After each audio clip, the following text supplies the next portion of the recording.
Hi there, I hope you're doing good. I'm Coach Anita and I help expectant moms from all over the world, but mostly Africa, to have positive birth experiences. So this week I was going through threads. I like reading people's thoughts and just their views. And this popped up. A lady who's 20 weeks pregnant and she's feeling like the worst. She's wondering how she'll get to make it to term.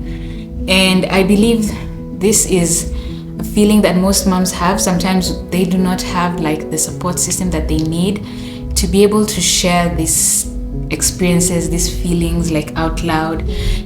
For some, they would be told, this is such an honor to be a mom, to be pregnant, and so they don't feel like they're able to open up and share. I know there are also some other symptoms that are really, really take up much energy from mom. First of all, there's the morning sickness, which does not only happen only in the morning. It can happen throughout the whole day. And for some, it becomes even so much worse that it's called a paramesis gravidarum, that they cannot keep anything down and they have to go to the hospital. And so you see with that, there's an aspect of mom is just not living her best life. Like the pregnant mom, the expectant mom is not living her best life. And as much as there's some things we cannot unpack here, there's so many things that come into play: relationships, work, the energy you have to show up at work. I've had some moms who've had they've been sacked from their jobs, so much so that some women actually hide that they're pregnant. And it's kind of like a struggle in this day and age, and how do I thrive in my pregnancy? And basically that's the topic of today. How can you thrive in your pregnancy? So this is not watering down the different myriads of experiences that women have during pregnancy, the different symptoms, the different things that just knock you off. One day you are feeling good, the next day you are not even able to wake up to do anything. But it's just a way for you to check, how can I get to feel better? How can I maximize my energy when I do have energy? All those things. Look at it from that angle, right? So we're going to talk about 4 things. This is what I give the ladies in my program. It's called Thriving in Birth Program. I'll put it here. And it's an online program that helps moms thrive in their pregnancy, but also thrive in their birth and have positive trauma-free birth experiences. So how can you thrive in your pregnancy, regardless of all these other symptoms that come through? That these 4 things: there is your mindset, there is movement. Are you exercising? Are you moving your body?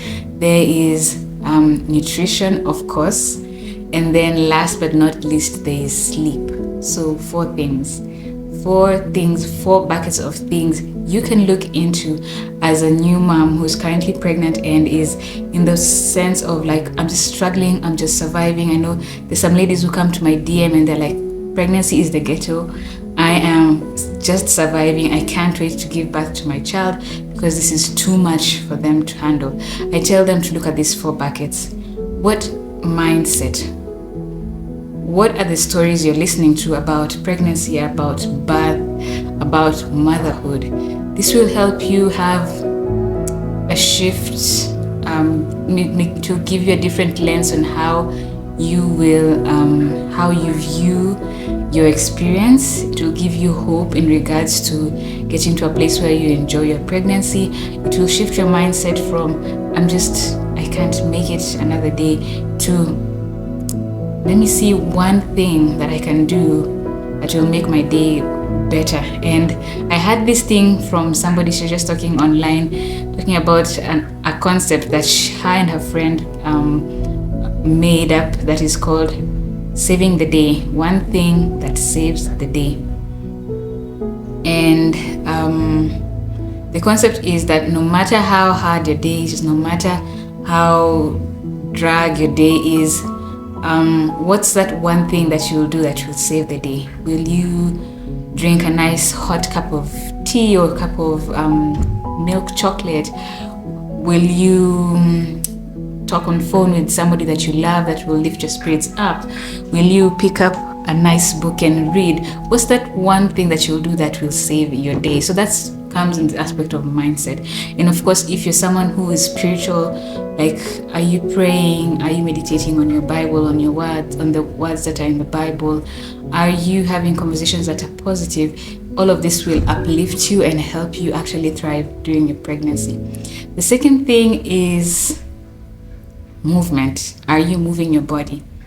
And I normally tell women, of course, we know that with pregnancy, there are days you can't even wake up. You do not have energy to wake up and fix yourself a cup of tea. That happens, right? But the days where you have energy, are you even moving for 10 minutes or 15 minutes? Are you walking outside to get some sunshine on you, to get some fresh air? If you're in a place that is not walkable, like some of us who live in the city, are you able to just put something on your phone or on the screen on YouTube and do some yoga, something small that will help you have those good feel good hormones, and in return you'll start feeling better. You'll start feeling energetic, even regardless of the other symptoms, regardless of the morning sickness, regardless of the fact that there's some foods you can't eat during this time of pregnancy. So thirdly, let me say nutrition.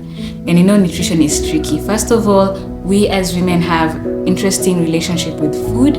We do not have the best of relationship with food. And for some of us have go to the extreme of having eating disorder. Some of us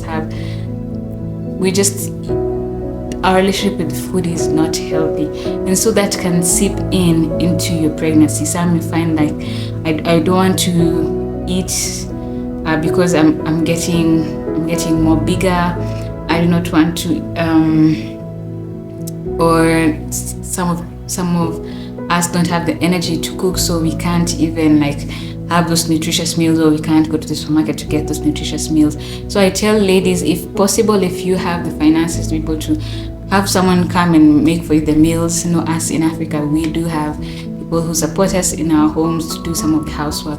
So if you can have someone to do that, that would be amazing. If you can call on a friend to come and help you meal prep, help you cook those veggies beforehand, help you make that smoothie beforehand, help you cook those soups that you can put in the freezer beforehand. There's some things you can do so that you can just be ahead of the curve in regards to feeding your body. Your body now needs so many nutrients, and for some of us, we also need supplements like vitamins to be able to supplement for the lack of nutritious meals in our daily lives. So also look in the bucket of meals. How are you eating? Are you able to eat the 3 meals and put in some healthy snacks in between? Because as baby is getting more bigger, your stomach is getting more smaller, and you would need to eat frequent meals, small, but make sure that it is nutritious, and then in turn you get more energetic, you'll feel better in your body, you'll be able to do those movements we're talking about, and then all around you will start feeling as if you're thriving in your pregnancy. Last but not least is sleep. We do know that there's pregnancy insomnia. That's just a fact. And as baby is growing, sleeping gets uncomfortable. You may not have the normal 8 hours of sleep that people do get to have. And so I normally tell moms what the amount of sleep that you're having. Is it quality? Now we're not going to look at quantity, we're looking at quality. Are you able to have some pillows that will help you, that will help support your growing belly and put you in a position where you're not feeling some back aches? Are you going to be able to schedule your day? For some of the moms who work at home, there's some stay-at-home moms, and some who, because of the pregnancy, they get to have more days working at home. Are you able to schedule in a 20-minute or 15-minute nap in between the day? This really helps your body recuperate. It helps your body heal those cells that need the healing, recuperate your body and give you the energy that you need. And then in the long run, you will start feeling as if you are thriving in your pregnancy and then towards your birth. I hope this video helped you out. It's termed How Do I Thrive in My Pregnancy? As a first-time mom, as a second-time mom, these 4 buckets are for you: mindset, movement, nutrition, and your sleep. How are you resting? You can join us in our Thriving in Birth program if you're 30 weeks pregnant and above, and you want to have a positive trauma-free birth experience. Just hit us up here on my email, lotusbanikids@gmail.com, on our Instagram page at the GP Birth Coach. Hit like, subscribe, and we'll see you next time. Peace. Keep on thriving, mama.